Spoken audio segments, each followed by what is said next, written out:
Okay, so what we got here is a Mini Cooper Mini 1 2015. It is now installed with factory style CarPlay on the original system.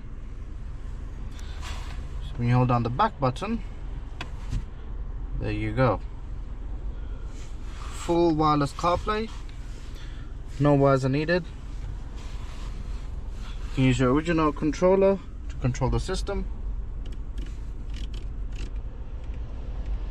You can use all your favorite apps right on the screen.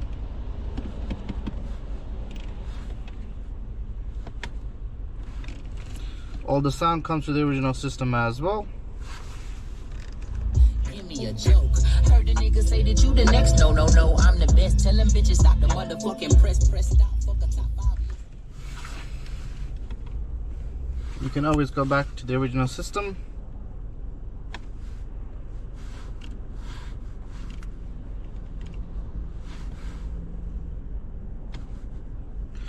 So if you want something like this installed on your Mini Cooper Mini 1, see the link down below for more information and where to purchase it. Thanks for watching. Make sure to like and subscribe.